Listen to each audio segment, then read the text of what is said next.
விஜய், காவேரி 2 பேருமே சேர்ந்து பேசிட்டு இருக்காங்க. அப்ப காவேரி பயங்கரமா ஃபீல் பண்ணிட்டு இருக்காங்க. அப்ப விஜய் கேட்குறாரு, "என்னாச்சு? ஏன் இப்படி ஃபீல் பண்ணிட்டு இருக்க?" அப்படின்னு சொல்லிட்டு.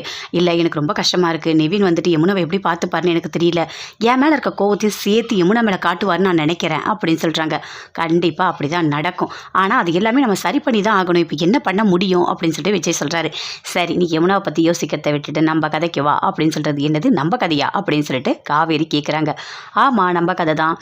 அப்படின்னு சொல்றாரு. அப்படியே ஒரு மாதிரி பார்க்குறாங்க. "என்ன நம்ம கதை?" அப்படின்னு சொல்லிட்டு கேட்டுகிட்டே இருக்காங்க. "இல்லை, நீ வந்துட்டு என்னை விட்டுட்டு போக போகிறல்ல, உனக்கு எப்படி இருக்குது?" அப்படின்னு சொல்லிட்டு கேட்குறாரு. "எனக்கு என்ன? எனக்கெல்லாம் ஒன்றுமே இல்லையே. இதில் என்ன இருக்குது? கான்ட்ராக்ட் கல்யாணம் தானே, முடிஞ்சோடனே நான் போயிடுவேன்." அப்படின்னு சொல்லிட்டு காவேரி சொல்கிறாங்க. "இல்லை, போகும்போது உனக்கு கஷ்டமாக இருக்காதா?" அப்படின்னு சொல்லிட்டு கேட்குறாரு. அதுக்கு காவேரி அப்படி ஃபீல் பண்ணுறாங்க. ஃபீல் பண்ணோடனே அப்படி பார்க்குறாரு. பார்த்த உடனே மனசுக்குள்ளே, "நான் தாண்டி உனக்கு இருக்கேன், ஆனால் மனசு வெளியே மட்டும் அப்படியே நடிக்கிறியா நீ?" அப்படின்னு சொல்லிட்டு அப்படியே விஜய் அப்படி மனசுக்குள்ளேயே பேசிகிட்டு இருக்காரு. "என்ன?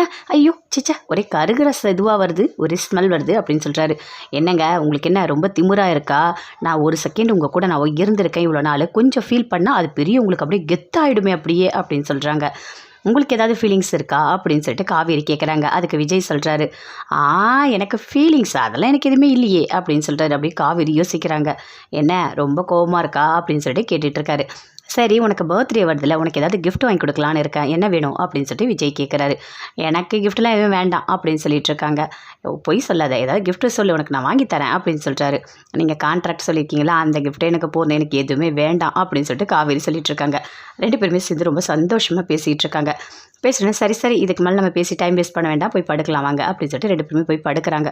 படுக்கும்போது விஜய் அப்படியே பார்க்குறாரு. "நீ தாண்டி எனக்கு எல்லாமே, என் மனசு முழுக்க நீ தாண்டி இருக்க. நீ இல்லைன்னா எனக்கு உலகமே இல்லை, வாழ்க்கையே இல்லை தெரியுமா?" அப்படின்னு சொல்லிட்டு அப்படியே காவேரியை பார்க்குறாரு. பார்த்துட்டு அப்படியே ஒரு மாதிரி ரொமான்ஸாக பார்த்துட்டு இருக்காரு. காவேரியும் பார்க்குறாங்க. "என்ன ஆச்சு உங்களுக்கு?" அப்படின்னு சொல்லிட்டு அப்படியே கேட்குறாங்க. எதுவுமே சொல்லவே இல்லை. அப்படியே சிரிச்சிட்டே இருக்காரு. பயங்கரமாக அப்படியே ரொமான்ஸ் பண்ணிகிட்டே இருக்காரு. பயங்கர சந்தோஷமாக இருக்காங்க. 2 பேருமே சேர்ந்து அப்படியே யோசிச்சுட்டு இருக்காங்க. நிவின் வராரு. காலைல எழுந்த உடனே அப்படியே பார்க்குறாரு. விஜயை பார்த்த உடனே அப்படியே கோவமாக வருது.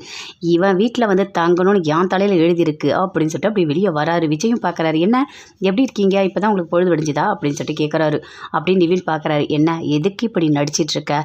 எதுக்கு நீ என்கிட்ட நடித்து என்ன பண்ண போகிற?" அப்படின்னு சொல்லிட்டு நிவின் கேட்குறாரு. "என்ன, நீ எனக்கு யமுனாவை கல்யாணம் பண்ணி வச்சுட்டுனா நீ ரொம்ப கில்லாடியா? ஆனால் உன்னை விட கில்லாடி நான் தெரியுமா?" அப்படின்னு சொல்கிறாரு. "அதுக்கு தான் நான் சாரி கேட்டுட்டேனே பாஸ்." அப்படின்னு சொல்லிட்டு விஜய் சொல்கிறாரு. அதை கேட்டோடனே நிவினுக்கு இன்னும் கோபம் அதிகமாக வருது. "என்ன சாரியா? ஒரேடியாக என் வாழ்க்கையை நீ காலி பண்ணிட்டல்ல." அப்படின்னு சொல்லிட்டு அப்படியே கோவப்படுறாரு. "ஆனால் கண்டிப்பாக உனக்கு இருக்குது." அப்படின்னு சொல்லிகிட்டே இருக்காரு. அதுக்குள்ளே காவேரி நின்று அப்படியே பார்த்துக்கிட்டே இருக்காங்க. பார்த்துட்டு உடனே கிட்ட வராங்க. நிவின் கோவமாக அங்கேருந்து போகிறாரு. விஜய் கிட்ட பார்த்து பேசுகிறாங்க. "எனக்கு ரொம்ப கஷ்டமாக இருக்குது, அவர் உங்களை ஏதாவது திட்டிட்டு போகிறாரா?" அப்படின்னு சொல்லிட்டு. "இங்கே பாரு, நல்லா தெரிஞ்சுக்கோ, அவரோட ஈகோ எல்லாமே இருக்க தான் செய்யும், கோவப்பட தான் செய்வார். ஏன்னா யமுனாவை கல்யாணம் பண்ணி வச்சுருக்கோம். அதனால் விடு, அதெல்லாம் நீ பெருசாக எடுத்துக்காத, சரியா? நான் போகிறேன்." அப்படின்னு சொல்லிட்டு அங்கேருந்து போகிறாரு. அப்படியே பார்க்குறாங்க. காவேரி பார்த்துட்டு பயங்கரமாக ஃபீல் பண்ணிகிட்ருக்காங்க. அஜய் அவங்க அப்பாவை போய் பார்க்குறாரு. பார்த்துட்டு சொல்கிறாரு, "அப்பா, அந்த பொண்ணுக்கு சொல்கிற பேச்சு எதையுமே கேட்க மாட்டேதுப்பா." அப்படின்னு சொல்லிட்டு. "என்னடா பேசிகிட்டு இருக்க? நீ தொட்டு தாலி கட்டுறக்க உன் பொண்டாட்டி உன் பேச்சை கேட்கலையா?" அப்படின்னு சொல்லிட்டு கேட்குறாரு. "ஆமாப்பா, அவள் அதுக்காகலாம் என் கூட வாழலை. அவளுக்கு என்ன தெரியுமா இப்போ வேணும்? அவரோட காதலியை நான் தேடணும், அதுதான் அவளுக்கு வேணுமா." அப்படின்னு சொல்லிட்டு சொல்கிறாரு அஜய். "யார்?" அப்படின்னு சொல்லிட்டு அவங்க அப்பா கேட்குறாரு. "அதான் விஜய் காதலிச்சார்ல, அந்த பொண்ணை நான் தேடி கொடுக்கணுமா, அப்போ தான் அவள் கூட வாழ்வேன்னு சொல்லிட்டு இருக்காப்பா. எப்படியாவது அந்த பொண்ணை தேடுங்கப்பா." அப்படின்னு சொல்கிறாரு. "இங்கே பாருடா, ராகினி இல்லைனா நம்ம உனக்கு நிறைய பொண்ணு நான் கல்யாணம் பண்ணி வைக்கிறேன், பணம் இருந்தால் மட்டும் போதும், நம்ம ஜீவனாம்சம் கேட்கலாம்." அப்படின்னு சொல்லிட்டு அவங்க அப்பா கேட்குறாரு. "அப்பா, தேவையில்ல அதெல்லாம் பேசிகிட்டு இருக்காத. நான் கண்டிப்பாக ராகினி கூட தான் வாழ்வேன், வேறு யாருமே எனக்கு தேவையில்லை, எனக்கு ராகினி தான் ரொம்ப பிடிக்கும்பா." அப்படின்னு சொல்லிட்டு அஜய் சொல்கிறாரு. "நீலாம் திருந்தவே மாட்டேடா. இப்போ என்ன, விஜய் காதலிச்ச பொண்ணை தேடணும், அவ்வளோதானே? நான் தேடுறேன், சரியா? நான் அந்த பிரச்சனையை நீ விட்டு நான் பார்த்துக்கிறேன்." அப்படின்னு சொல்லிட்டு அவங்க அப்பா சொல்கிறாரு. அஜய் அங்கே வந்து பயங்கரமாக ஃபீல் பண்ணிக்கிட்டே வராரு. கங்கா, குமரன் 2 பேருமே சேர்ந்து பேசிகிட்டு இருக்காங்க. அப்போ கங்கா பயங்கரமாக ஃபீல் பண்ணுறாங்க. அந்த நிவினை பிடிக்காம இப்படி கட்டாயப்படுத்தி கல்யாணம் பண்ணி வச்சா அவர் எப்படி வாழ்வார் அப்படின்னு சொல்லிட்டு கேட்குறாங்க. அதுக்கு குமரன் சொல்கிறாரு, "கண்டிப்பாக மனசு மாறும் போக போக." அப்படின்னு சொல்கிறாரு. "அது எப்படிங்க மாறும்? யமுனாவை பிடிக்கவே இல்லை, அவர் கண்டிப்பாக கோவத்தை தான் காட்டுவார், இது பெரிய பிரச்சனையாயிடுமே." அப்படின்னு சொல்லிட்டு இருக்காங்க.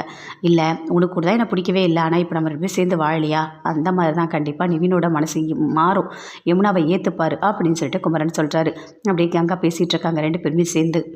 நிவின் யோசிக்கிறார். "எல்லாரும் சேர்ந்து எனக்கு கல்யாணம் பண்ணி வச்சிட்டிங்கன்னு சந்தோஷமாக இருக்கீங்களா? கண்டிப்பாக அந்த கல்யாணம் நல்லபடியாக நடந்து நீங்கள் நினைக்கிறீங்க. ஆனால் என் மனசு முழுக்க யமுனா இல்லவே இல்லை. இனிமே தான் கஷ்டம்னா என்னன்றதை நான் உங்களுக்கு காட்டுறேன்." அப்படின்னு சொல்லிட்டு நிவின்